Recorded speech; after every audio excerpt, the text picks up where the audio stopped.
Hello दोस्तों, आज के इस वीडियो में हम जानेंगे अकबर की मृत्यु कैसे हुई थी और किसने की थी और अकबर ने कितने युद्ध जीते थे और अकबर की मृत्यु के बाद उसके सिंहासन पर कौन बैठा था। इस पूरी जानकारी के लिए वीडियो को आखिरी तक जरूर देखिएगा। और अभी तक आपने हमारे चैनल को सब्सक्राइब नहीं किया है तो चैनल को सब्सक्राइब जरूर कर लें। तो चलिए वीडियो को शुरू करते हैं।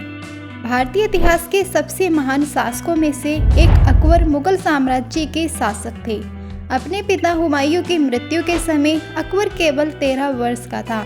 जब उनके पिता की मृत्यु हुई तब अकबर पंजाब की कलानौर में थे और इसीलिए उनका राज्य अभिषेक 1556 में कलानौर में ही हुआ था। यह उनके शिक्षक और हुमायूं के पसंदीदा और विश्वास पात्र वरम खान थे, जिन्होंने 1556 से 1560 तक मुगल सम्राट के प्रतिनिधि के रूप में कार्य किया।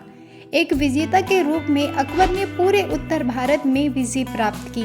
उनके शासन की प्रमुख उपलब्धियों में से एक 1556 में पानीपत की दूसरी लड़ाई में हेमो और अफगान सेना की हार थी, जो मुगल साम्राज्य के लिए गंभीर खतरा पैदा कर रहे थे।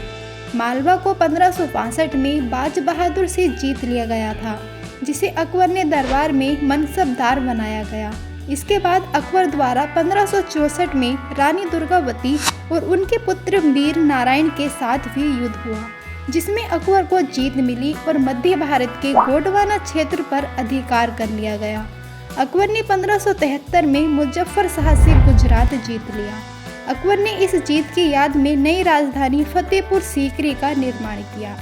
हल्दी घाटी के युद्ध में राणा प्रताप सिंह 1556 में मानसिंह के नेतृत्व वाली मुगल सेना से बुरी तरह हार गए थे।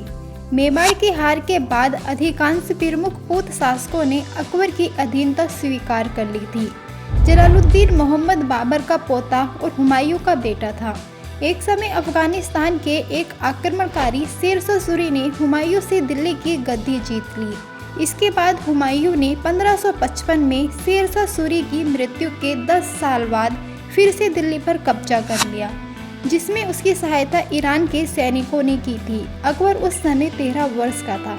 तब उसके पिता ने उन्हें पंजाब का गवर्नर बनाया। 1 साल बाद हुमायूं की मृत्यु हो गई और उसके मंत्रियों व राज्यपालों ने देश के अधिकांश हिस्सों को आपस में बांट लिया।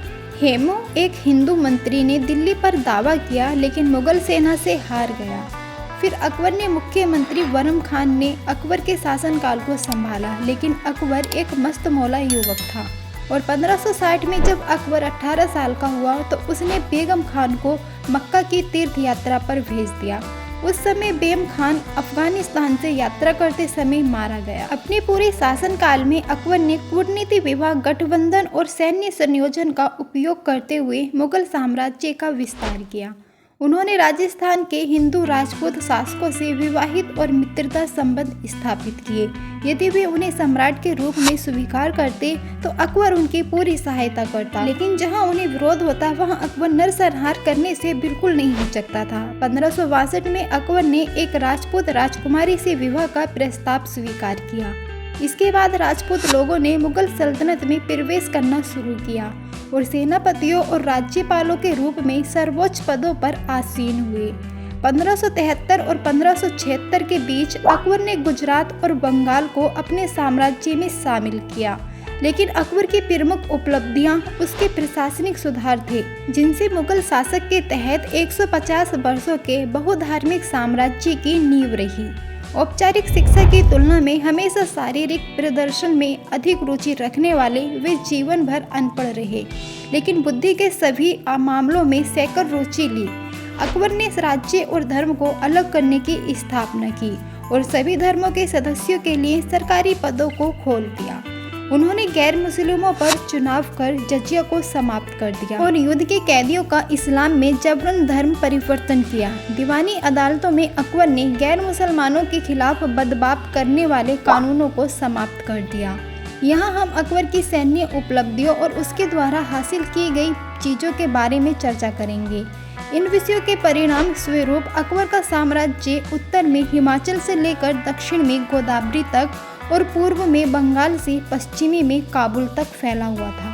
चलो जान लेते हैं उसके द्वारा जीती गई कुछ लड़ाइयों के बारे में। पानीपत का युद्ध बंगाल के मोहम्मद आदिल शाह के प्रधानमंत्री हेमू ने मुगल गवर्नर तरतीब बेग पर हमला किया।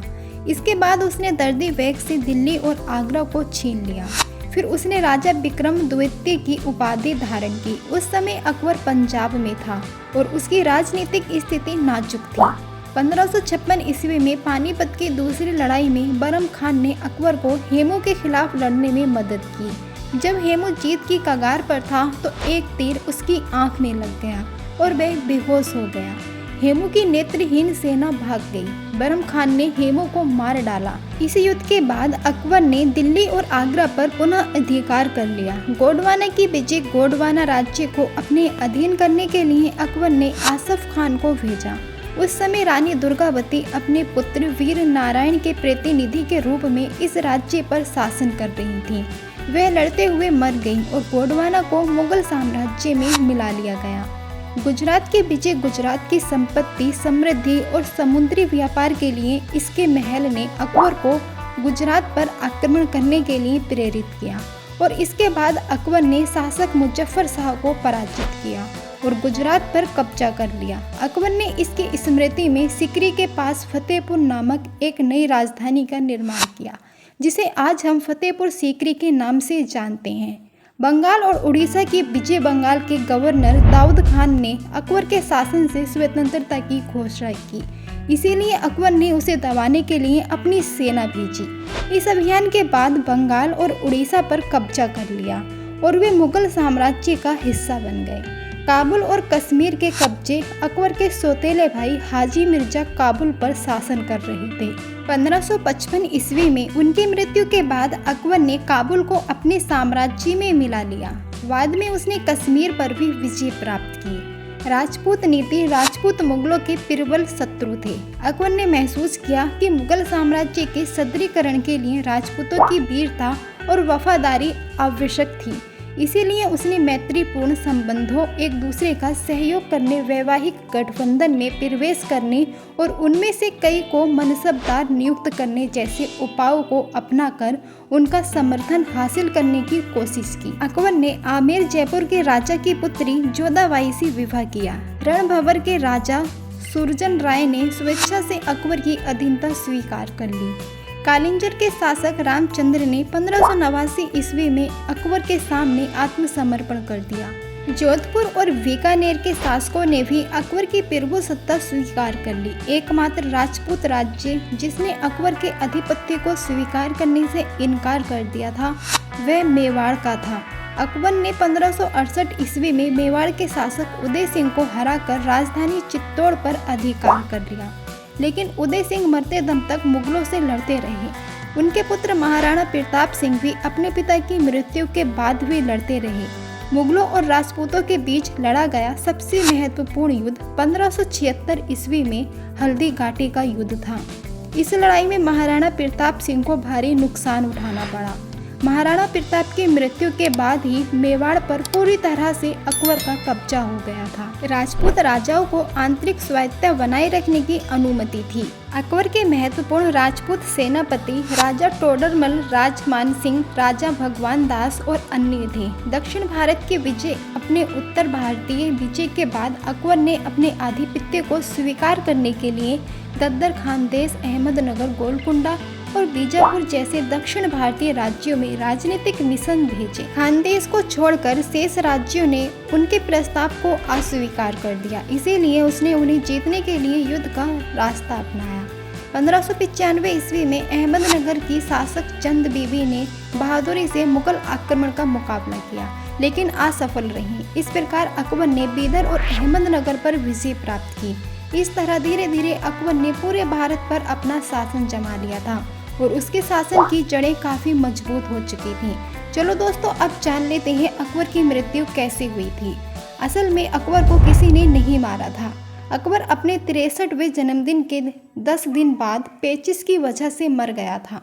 अकबर असल में एक महान शासक था।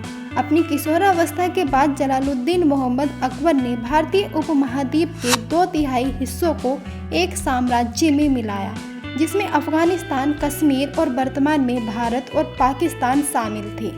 अकबर भारतीय नहीं था, उनके पूर्वज मध्य एशिया के मुगलों सरदार थे और उनकी माँ फारसी थी।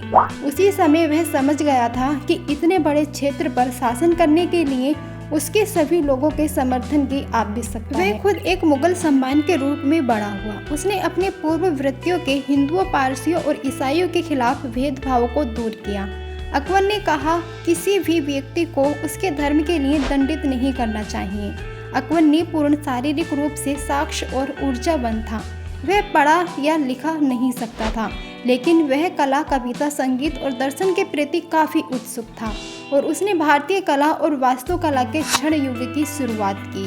उन्हें प्रतिद्वंदी धर्मों के समर्थकों के बीच विस्तार विमर्श करना पसंद था और उनके मुस्लिम धर्मशास्त्रियों ने इस्लामी कानून के जटिल हिंदुओं पर उनके फैसलों को स्वीकार किया।